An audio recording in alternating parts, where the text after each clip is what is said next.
अस्सलाम वालेकुम dear student teachers parents and friends, it's me Nisar Sherpao और आज का हमारा टॉपिक है energy in the capacitor. Capacitor जो है ये एनर्जी स्टोर कर देता है। It is a device that stores electrical energy, not the charges. लेकिन ये चार्जेस को रीडिस्ट्रीब्यूट करना या रीअरेंज करना, इसी वजह से एनर्जी स्टोर होती है। तो इसलिए कभी कभी ये कैपेसिटर इस तरह भी डिफाइन किया जाता है कि ए चार्ज स्टोरिंग डिवाइस, लेकिन ये करेक्ट डेफिनेशन नहीं है। Energy, electrical energy storing device is called capacitor. ठीक है, तो कैपेसिटर जो है वो एनर्जी स्टोर कर देती है। अब हम पढ़ेंगे क्या, हम ये पढ़ेंगे कि एनर्जी, कैपेसिटर एनर्जी स्टोर कर देता है। ये एनर्जी कहाँ स्टोर होती है और इस एनर्जी का जो है डिपेंड कौन कौन सी बातों पे है, कौन सी क्वांटिटी चेंज करने से एनर्जी इंक्रीज़ और डिक्रीज़ हो जाती है। सीरीज़ कम्बिनेशन में एनर्जी किस तरह स्टोर होती है और पैरेलल कम्बिनेशन ऑफ कैपेसिटर में एनर्जी किस तरह स्टोर होती है। ठीक है, और ये डिपेंड कौन कौन सी बातों पे कर रहा है, तो ये अब हम पढ़ने जा रहे हैं। लेकिन सबसे पहले हम पढ़ेंगे कि एनर्जी किस तरह स्टोर होती है कैपेसिटर में। तो आगे बढ़ने से पहले हमारे चैनल को सब्सक्राइब भी करें, दोस्तों के साथ शेयर भी करें और अपने लिए एक नोट्स बना के रख दें। इसमें सारा कंसेप्ट हम आपका जो है कैपेसिटर के एनर्जी के हवाले से क्लियर करने जा रहे हैं। और इसी साल भी जो हमारे NMDCAT एग्ज़ाम हो रहे थे, तो तकरीबन हर दिन जितने भी टेस्ट हो चुके हैं, हर दिन कैपेसिटर से एक MCQ जो है वो आ चुका है। तो इसलिए इस पे आपने ज़्यादा फोकस देना होगा। ठीक है, ये हमारे पास एक कैपेसिटर है और यहाँ पे कैपेसिटर के दो प्लेट्स हैं, एक ये रेड एक ये ब्लू। यहाँ पे देखिए ये की ऑफ है, यानी ये बैटरी के साथ कनेक्टेड नहीं है।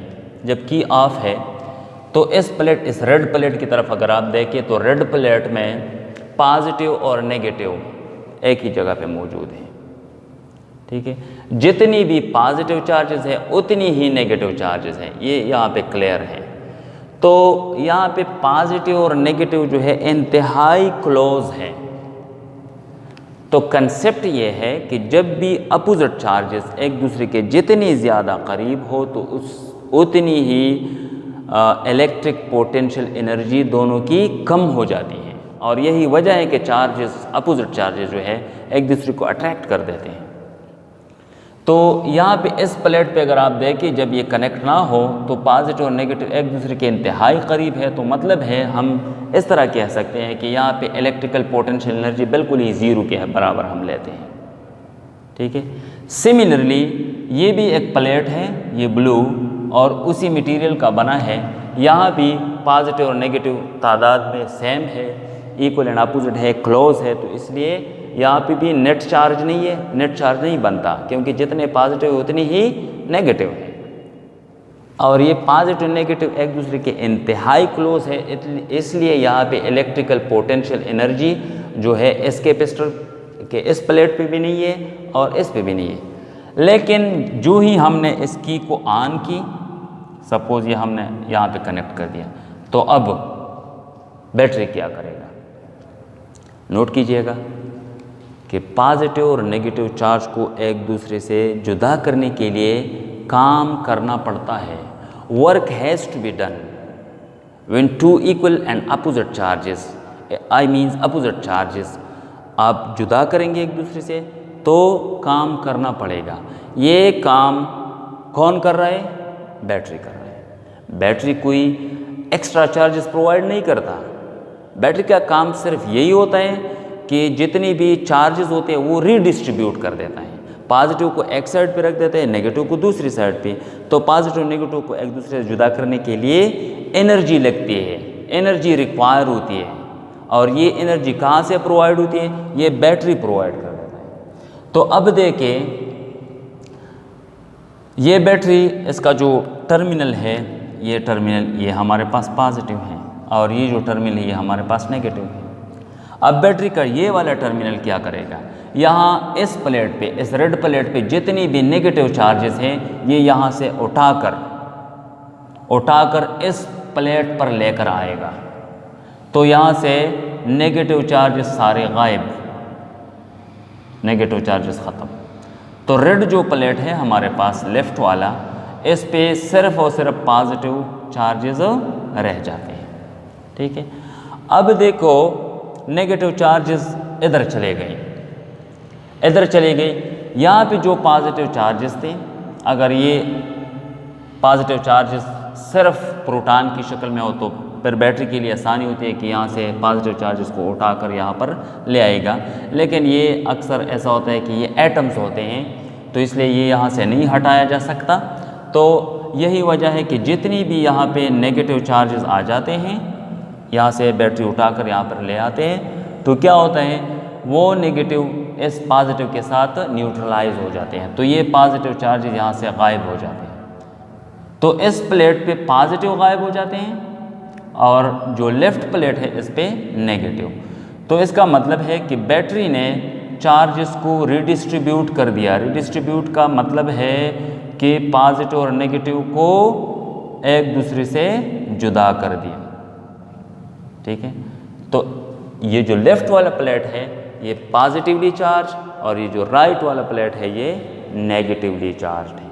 और ये पॉजिटिव नेगेटिव एक दूसरे से एक ख़ास डिस्टेंस पे रखा बैटरी ने, मतलब पहले ये इंतहाई क्लोज थे, अब यहाँ से उठाकर इतने डिस्टेंस पे रख दिया। तो जितनी भी आप पॉजिटिव नेगेटिव एक दूसरे से दूर लेकर जाएंगे उतनी ज़्यादा वर्क आपने करना होगा, और ये वर्क जो है इलेक्ट्रिक पोटेंशियल एनर्जी की शक्ल में इस सिस्टम में स्टोर हो जाएगी। ठीक है, तो अब देखिए ये डिस्टेंस है दोनों प्लेट के बीच में, ये डिस्टेंस है। तो अब जो चार्जेस हैं पॉजिटिव और नेगेटिव ये डी डिस्टेंस पर बैटरी ने रख दी। ठीक है, अगर हम ये बैटरी यहाँ से हटाकर एक कंडक्टिंग वायर के ज़रिए इसको कनेक्ट कर दे तो क्या होगा, ये चार्जेस वापस भाग कर आ जाएंगे, इस प्लेट पे नेगेटिव आ जाएंगे, इस पे पॉजिटिव आ जाएंगे, एक दूसरे को न्यूट्रलाइज करेंगे, तो ये कैपेसिटर डिस्चार्ज हो जाएगा। लेकिन बैटरी ने अब इन दोनों प्लेट को इन दोनों प्लेट पे चार्जेस जो है इतनी ही डिस्टेंस पे रखे हुए हैं। ठीक है, जब रखे हुए तो इसका मतलब है कि एनर्जी स्टोर्ड है, क्योंकि बैटरी ने एक काम किया, और वो क्या काम है, इलेक्ट्रिक फोर्स के ख़िलाफ़ एक काम किया। इलेक्ट्रिक फोर्स अब क्या है, ये चार्ज यहाँ नहीं इधर रहना चाहता है, नेगेटिव पॉजिटिव की तरफ अट्रैक्ट होगा और पॉजिटिव नेगेटिव की तरफ अट्रैक्ट होगा। लेकिन बैटरी ने उसके ख़िलाफ़ काम किया, पॉजिटिव नेगेटिव को एक दूसरे से जुदा कर दिया। और इसका एग्जांपल ये है, जिस तरह आप एक स्प्रिंग को इस तरह स्ट्रेच कर दें, एक्सटेंड कर दें, तो जब तक आप इस स्प्रिंग को पकड़ते रहेंगे तो एनर्जी स्टोर्ड होगी, जो ही आप इसे छोड़ देंगे तो ये वापस आ जाएगा। तो स्प्रिंग में electrical potential elastic potential energy store होगी, यहाँ पे इलेक्ट्रिकल पोटेंशियल एनर्जी स्टोर होगी। ठीक है, तो ये कंसेप्ट है। अब देखो कितने चार्जेस यहाँ से यहाँ तक आ जाएंगे, नेगेटिव, और पॉजिटिव यहाँ से यहाँ तक कितने पॉजिटिव आ जाएंगे। ये डिपेंड कर रहा है किस चीज़ पे, बैटरी के वोल्टेज पे, बैटरी के एनर्जी पर यूनिट चार्ज पे, कि ये बैटरी जो है एक चार्ज को कितना एनर्जी प्रोवाइड कर सकता है। ठीक है, ये डिपेंड कर रहा है पे किस बात पे, वोल्टेज पे। तो it means Q is directly proportional to V। कितने चार्जेस शिफ्ट हो जाएंगे, depends on the voltage of the battery. जितनी बैटरी की वोल्टेज ज़्यादा होगी उतनी ज़्यादा चार्जेस शिफ्ट होंगे। और दूसरी जो इम्पोर्टेंट बात है वो ये है कि चार्जेस की एक लिमिट होती है, चार्जेस की एक लिमिट होती है जो कैपेसिटर के कैपेसिटेंस पे डिपेंड करता है। आप बैटरी का वोल्टेज जितना भी बढ़ा दें, लेकिन इसका एक लिमिट है, सारे के सारे चार्जेस मूव नहीं होंगे इस प्लेट से उस प्लेट तक। ठीक है, तो इसका अगर हम ग्राफ बना दें तो इसका ग्राफ जो है हमारे पास क्या होगा, एक स्ट्रेट लाइन होगी इस तरह। ये देखिए, ये हमारे पास वोल्टेज है, इस वोल्टेज एक्सिस है, ये हमारे पास चार्ज एक्सिस है, दोनों का रिलेशन डायरेक्ट है। तो हम इस तरह स्ट्रेट लाइन खींच सकते हैं between Q and V in case of the capacitor. ठीक है, अच्छा जी। अब देखो, ये जो हमारे पास ग्राफ है, इसका जो एरिया है, एरिया अंडर द ग्राफ, कौन सी ग्राफ, QV ग्राफ, ये हमें क्या देगा, एनर्जी स्टोर्ड या work done by the battery. तो ये हमारे पास OAB, ये हमारे पास इस ग्राफ का जो एरिया अंडर द ग्राफ है, कौन सा ग्राफ, QV ग्राफ, ये energy stored in the capacitor या work done by the battery के बराबर होगा। तो इसका मतलब है कि the area under the QV graph is equal to the work done by the battery, इसके बराबर होगा। तो एरिया का फार्मूला हमारे पास देखें, work done is equal to area of triangle, कौन सा ट्राइंगल, इस लाइन, इस ग्राफ के नीचे जो एरिया है ये हमारे पास ट्राइंगल है। ट्राइंगल में ये हमारे पास बेस है और ये हमारे पास परपेंडिकुलर है। परपेंडिकुलर चार्जेस को रिप्रेजेंट कर रहा है और बेस जो है वो वोल्टेज रिप्रेजेंट करता है। तो area of the triangle AOB, area of the triangle formula है 1/2 बेस इनटू परपेंडिकुलर। अब देखो 1/2 बेस हमारे पास V है और परपेंडिकुलर हमारे पास जो है वो क्यों है, 1/2 QV। और ये वर्क जो है जो बैटरी ने किया, ये as a electrical potential energy capacitor में स्टोर्ड हुई।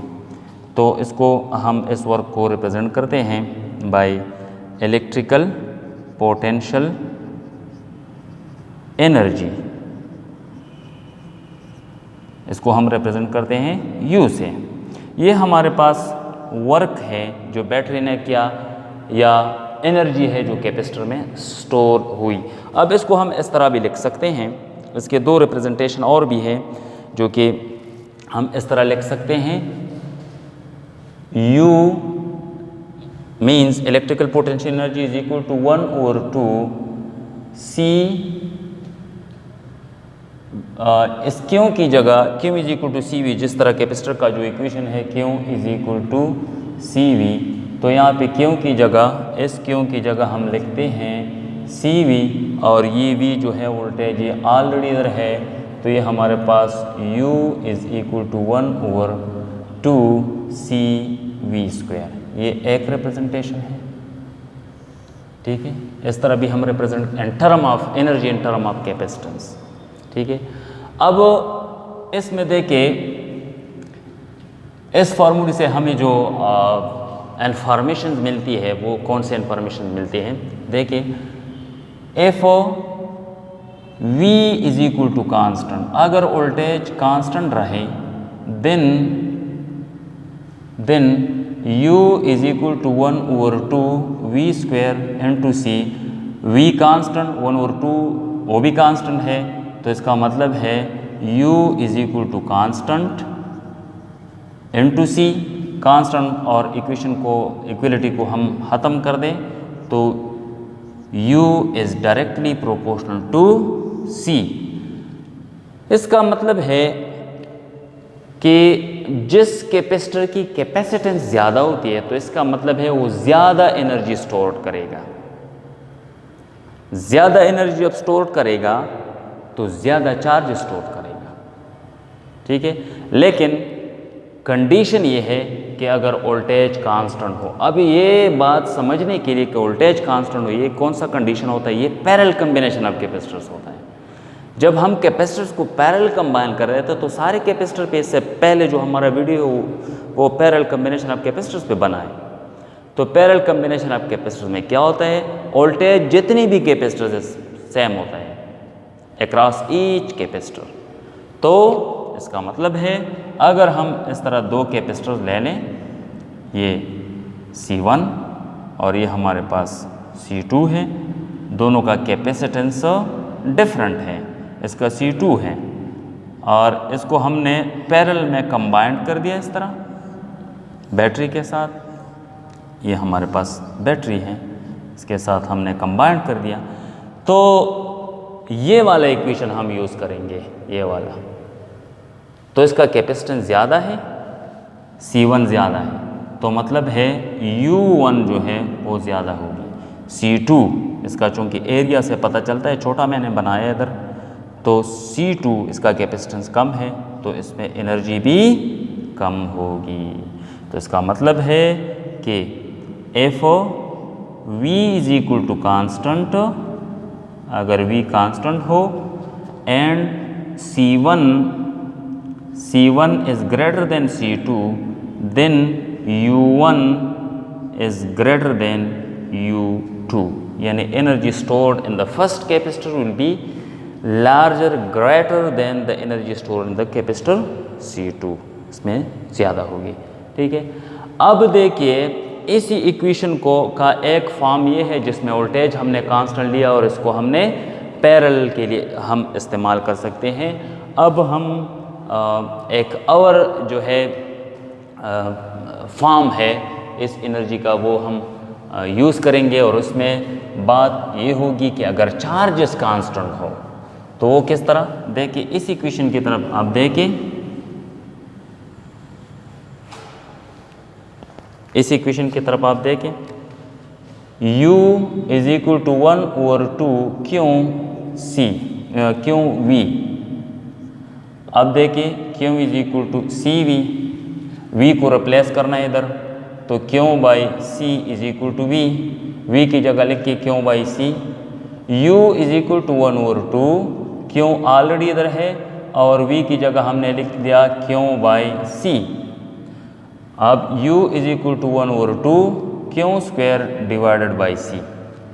अब देखो if Q is equal to constant, उधर हमने लिखा था V is equal to constant, ठीक है, यहाँ पे हमने लिखा Q is equal to constant, then U is inversely proportional to C। समझ आ गई। ये थोड़ा सा इसमें कन्फ्यूजन लगता है, लेकिन कन्फ्यूज मत होना, कन्फ्यूजन की कोई बात नहीं है, ये सीरीज़ और पैरेलल के लिए हम यूज़ करते हैं। ठीक है, अब देखो चार्जेस किस किस्म के कम्बिनेशन में कांस्टेंट होते हैं, सीरीज़ में वोल्टेज डिफरेंट होगा। तो देखिए सीरीज़ में अगर दो कैपेसिटर को हम इस तरह कनेक्ट कर दें, एक बड़ा कैपेसिटर एक छोटा कैपेसिटर, इस तरह इसको हमने एक बैटरी के साथ जोड़ दिया, वोल्टेज V है, C1 ये C2 है। ठीक है, अब देखो ये तो हम ऑलरेडी पढ़ चुके हैं कि चार्जेस क्यों चार्जेस सेम होते हैं, मतलब दोनों कैपेसिटर पे चार्जेस की तादाद कांस्टेंट है। तो अब देखिए जिस कैपेसिटर की कैपेसिटेंस ज़्यादा है वहाँ पे एनर्जी कम स्टोर होगी। तो इट मीन्स कि अगर चार्जेस की तादाद कांस्टेंट हो तो कैपेसिटेंस और एनर्जी का रिलेशन जो है वो इनवर्स होगा। जिस कैपेसिटर की कैपेसिटेंस कम हो उस पे एनर्जी ज़्यादा स्टोर होगी और जिसकी कैपेसिटेंस ज़्यादा हो उस पे एनर्जी कम स्टोर होगी। तो इट मीन्स यहाँ पे देखिए C1 is greater than C2, this implies that U1 is less than U2। Clear हुई बात।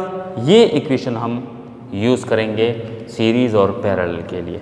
अब देखो ये एनर्जी जो है कहाँ स्टोर होती है और किस फॉर्म में स्टोर होती है। क्लियर, एनर्जी कहाँ स्टोर होती है, where does the energy store इसके लिए देखिए हम एक ऐसा करेंगे कि इन दोनों प्लेट्स को हम एक दूसरे से थोड़े से डिस्टेंस पे लेकर जाना है, थोड़े से एक दूसरे से जुदा करना है, थोड़े से। Suppose where does the energy store? The U store energy जो है ये कहाँ स्टोर होती है? सपोज हमारे पास एक कैपेसिटर है, ये हमारे पास कैपेसिटर है और इसका एरिया ए है, प्लेट एरिया, डिस्टेंस जो है सेपरेशन वो डी है और मीडियम जो है वो एप्सिलॉन नॉट है। क्लियर हुई बात? इसका कैपेसिटेंस जो है वो सी है। अब देखो एनर्जी कितनी स्टोर होगी। एनर्जी के लिए हमारे पास फार्मूला है 1/2 सी वी स्क्वायर, ये वाला फार्मूला, या 1/2 क्यू स्क्वायर बाई सी। ठीक है, इस कैपेसिटर को हमने चार्ज कर दिया, फुली चार्ज कर दिया, फुली चार्ज कर, और फिर क्या किया कि बैटरी से डिस्कनेक्ट कर दिया। ठीक है, कैपेसिटर चार्ज्ड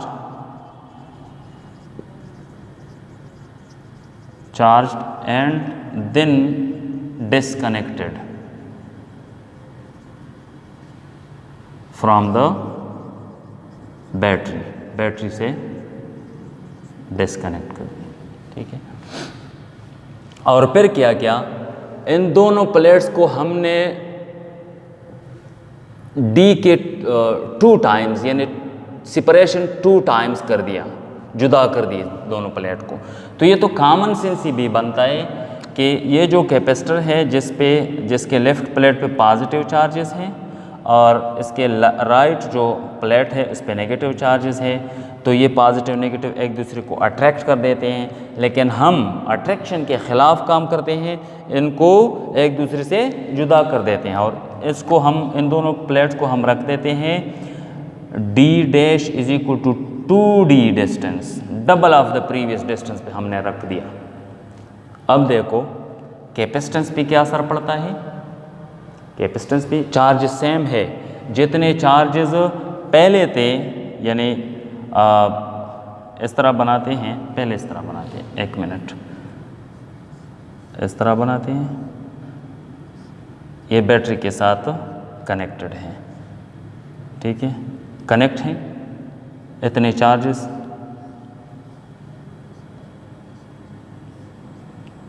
V इसका कैपेसिटेंस C है, एरिया A है, एप्सिलॉन नॉट मीडियम है और सेपरेशन D है। क्लियर हुई? फिर इसको हमने डिस्कनेक्ट कर दिया और प्लेट्स को एक दूसरे से जो है डबल डिस्टेंस पे रख दिया, D को 2 टाइम्स। ठीक है, यहाँ से इसको डिस्कनेक्ट कर दिया, ये लो हमने डिस्कनेक्ट कर दिया। अब डिस्टेंस बढ़ा दी, लेकिन चार्ज जितने थे उतनी है, चार्जेस कांस्टेंट है, लेकिन सिर्फ जो हमने किया वो ये किया कि डिस्टेंस को डबल कर दिया। ठीक है, ये जो हमारे पास d डैश डिस्टेंस है वो हमने 2d कर दिया, और क्यों इधर भी और इधर भी सेम है, एरिया सेम है, एप्सिलॉन नॉट सेम है, लेकिन कैपेसिटेंस में फ़र्क आ जाएगा। अब देखो यहाँ पे कैपेसिटेंस क्या होगा, C is equal to epsilon naught A divided by D। यहाँ पे क्या होगा, कैपेसिटेंस क्या होगा, C dash is equal to epsilon, वो चेंज नहीं है, एरिया भी चेंज नहीं है, लेकिन सिर्फ D डैश जो है सेपरेशन जो है बिटवीन द 2 प्लेट्स हमने बढ़ा दी, D को हमने 2 टाइम्स इंक्रीज कर दिया, तो epsilon naught A divide by 2D।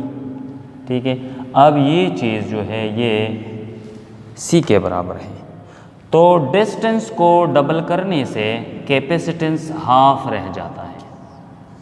ठीक है, चार्जेस पॉइंट की तरफ मुतवज्जह हो जाए, चार्जेस की तादाद सेम है, चेंज नहीं होगी। ठीक है, हमने दोनों प्लेट्स को एक दूसरे से जुदा कर दिया। फॉर एग्जांपल यहाँ पे 1 मीटर का डिस्टेंस था, तो यहाँ पे हमने 2 मीटर के डिस्टेंस पे रख दिए, और एक पॉइंट नोट कीजिएगा कि जब अपोजिट चार्जेस को हम एक दूसरे जुदा करते हैं तो we are doing work against the electrostatic force. तो जिस भी कंजर्वेटिव फोर्स के ख़िलाफ़, कंजर्वेटिव फील्ड के ख़िलाफ़ आप काम करेंगे तो वो काम उस सिस्टम में as a potential energy store होगा। तो हम अट्रैक्शन के ख़िलाफ़ काम कर रहे हैं तो एनर्जी इसमें स्टोर्ड होगी। जितना एनर्जी यहाँ पे था इसके डबल हो जाएगी, डबल अगर नहीं तो ज़्यादा बढ़ेगी तो ज़रूर। ठीक है, तो अब देखो चार्जेस कांस्टेंट, जब चार्जेस कांस्टेंट हो तो ये फार्मूला अभी हमने एक्सप्लेन किया कि क्यों इज इक्वल टू कांस्टेंट, तो फिर हम कौन सा फार्मूला यूज़ करेंगे, देन हम यूज़ करेंगे ये वाला फार्मूला। तो u इज इक्वल टू 1/2 क्यों स्क्वायर डिवाइड बाई सी। अब इसके लिए जो एनर्जी का फार्मूला है वो ये है हमारे पास 1/2 क्यों स्क्वायर बाई सी। यहाँ पे फार्मूला देखिए, फार्मूला क्या होगा, कैपेसिटेंस चेंज हुई, कैपेसिटेंस हाफ हुआ, तो इसका मतलब है u dash is equal to C dash. क्यों, तो बिल्कुल ही सेम है, जितना चार्ज है वो कांस्टेंट है, 1/2 भी का सी डैश। अब देखो सी डैश किस चीज़ के बराबर है, c/2 के, कैपेसिटेंस हाफ हुई। जब कैपेसिटेंस हाफ हुई तो Q square divide by C dash की जगह हम लिखते हैं c/2, ये 2 ऊपर चला जाएगा तो 1/2 क्यों स्क्वायर डिवाइडेड बाई सी। अब देखो इस फार्मूले की तरफ ये 2 बाहर लेकर आए, इधर ये बाहर निकालें, 2 × 1/2 क्यों स्क्वायर डिवाइड बाई सी, ये किस चीज़ के बराबर है, u के बराबर है। यानी यहाँ पे जितनी एनर्जी स्टोर थी वो इस चीज़ के बराबर है। तो it means u dash is equal to 2 times of the energy.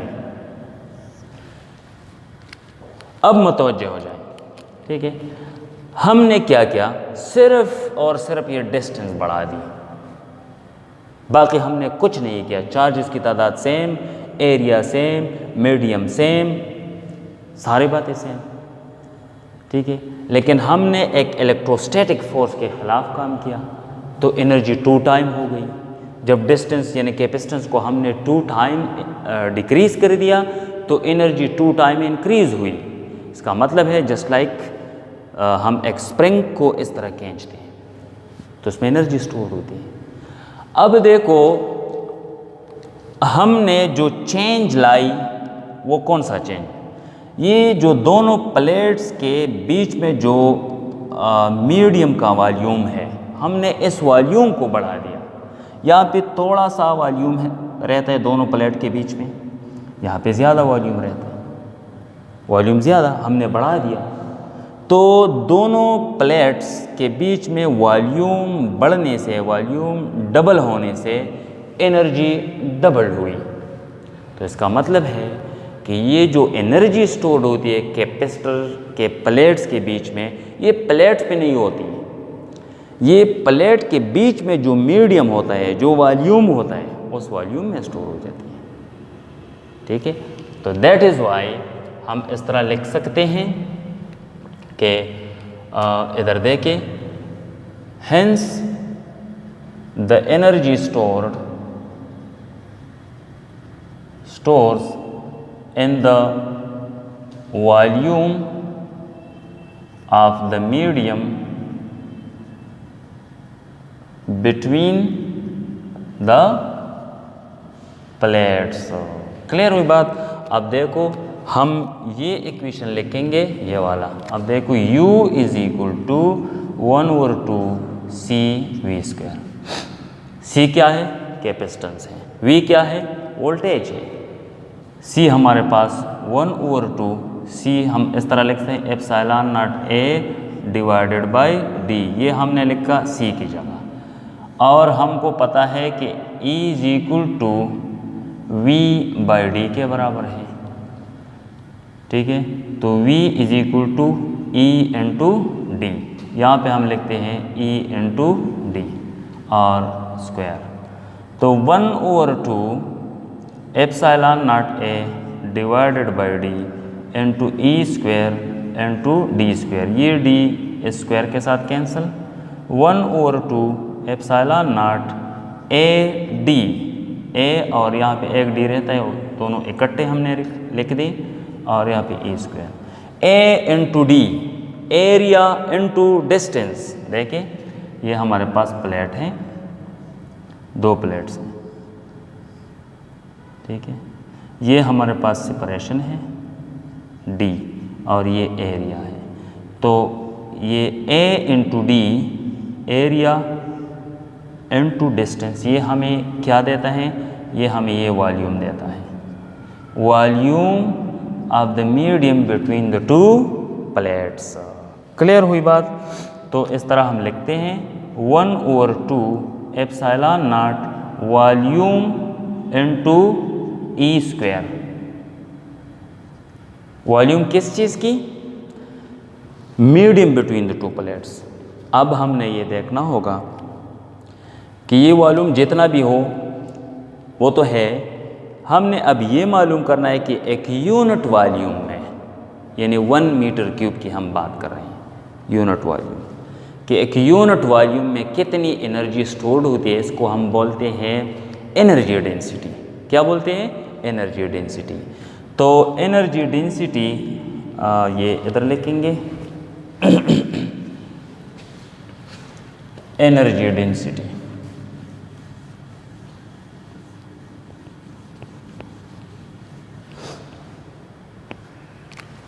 Energy density is equal to energy per unit volume. Energy density को हम हमारे जो बुक है उसमें यू, स्मॉल यू से रिप्रेजेंट किया हुआ है, हम इस तरह भी रिप्रेजेंट कर सकते हैं, rho E is equal to U हमारे पास किस चीज़ के बराबर है? इस चीज़ के, u is equal to 1/2 epsilon naught volume E square, 1/2 epsilon naught volume E square divided by ये वॉल्यूम, वॉल्यूम के साथ कैंसिल। जो एनर्जी डेंसिटी है वो हमारे पास एप्सिलॉन नॉट ई स्क्वायर के बराबर है। ये हमारे पास जब मीडियम एयर हो, बिटवीन द 2 प्लेट्स एयर हो, तो ये एनर्जी, मतलब इसका ये है कि जहाँ पे इलेक्ट्रिक फील्ड होता है, जहाँ पे इलेक्ट्रिक फील्ड होता है वहाँ पे स्टोर्ड एनर्जी होती है। और एक बात जो मैं बताना चाहता हूँ इधर, कि इलेक्ट्रिक फील्ड का फिजिकल एग्जिस्टेंस है, क्या होता है? फिजिकल एग्जिस्टेंस होता है। और वजह क्या है? क्योंकि इलेक्ट्रिक फील्ड जो है वो फोर्स लगाता है, फोर्स जो है वो हमेशा मैटर पे लगता है। तो जब मैटर पे कोई चीज़ फोर्स लगा सकता है तो इसका मतलब है कि उस चीज़ का फिजिकल एग्जिस्टेंस है। तो दैट इज़ वाई कि जहाँ पे इलेक्ट्रिक फील्ड होता है वहाँ पे स्टोर्ड इलेक्ट्रिकल एनर्जी होती है, इलेक्ट्रिक पोटेंशियल एनर्जी। तो that is why electric field कहाँ पे होता है? ये बिटवीन द 2 प्लेट्स। देखिए ये हमारे पास पॉजिटिव प्लेट है, ये हमारे पास नेगेटिव प्लेट है। इलेक्ट्रिक फील्ड कहाँ होता है? इधर भी होता है। तो इलेक्ट्रिक फील्ड जब होता है, जहाँ भी होता है, तो वहाँ पे एक किस्म की स्टोर्ड इलेक्ट्रिकल पोटेंशियल एनर्जी होती है जो कि फील्ड के स्ट्रेंथ पर डिपेंड करता है। अब अगर हम मीडियम को बदल दें for another medium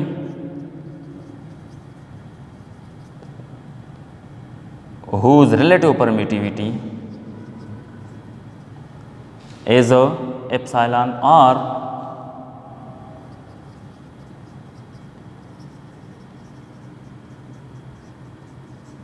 relative permittivity is a epsilon r, then तो फिर क्या होगा?